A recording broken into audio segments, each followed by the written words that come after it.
luar negeri lagi-lagi ingin mengacaukan kedaulatan kita. George Soros, miliarder globalis yang disebut filantrop, ternyata menyusup lewat pendanaan media dan LSM untuk pengaruhi opini publik Indonesia. Mereka targetkan TNI, undang-undang, sampai stabilitas nasional. Dana Soros mengalir deras ke media-media independen seperti Tempo, Suara.com, Onde.co, hingga Hukum Online.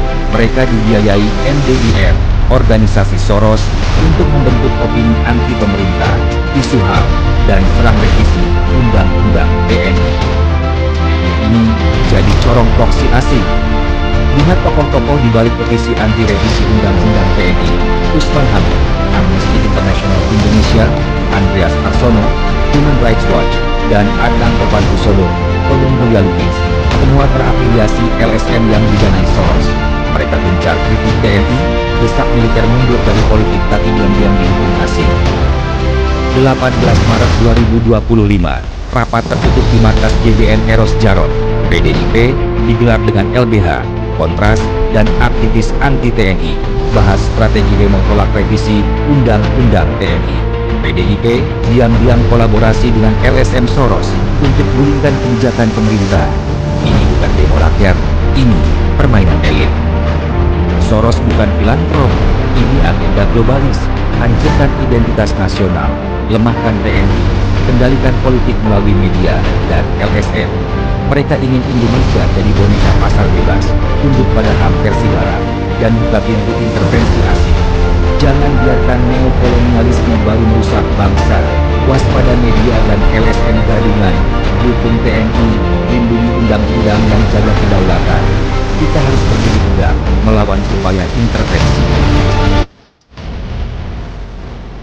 Haritanu dekat dengan George Soros, apakah ancaman untuk ekonomi nasional? Nama konglomerat Haritanu Sudibyo sering dikaitkan dengan berbagai kasus korupsi di Indonesia. Ia pernah diperiksa dalam kasus dugaan korupsi Mobile Pay yang merugikan negara 80 miliar rupiah. Namun kasus ini mandek, tidak ada kelanjutannya.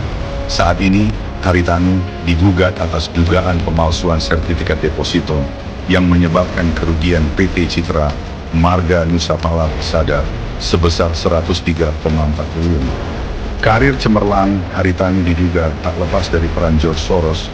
Bahkan, Soros sempat memiliki saham di perusahaan Haritanu, Akti Investama. Perusahaan inilah yang menawarkan NCD diduga bodong ke perusahaan tol CNNT.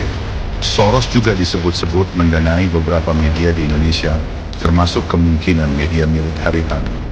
Sebagian pihak menuding Soros berperan dalam krisis moneter 1998 yang berdampak pada morat-maritnya ekonomi Indonesia. Menarik, apakah Haritanu ikut andil dalam menghambat ekonomi Prabowo Gibran? Hanya waktu yang akan menjawabnya.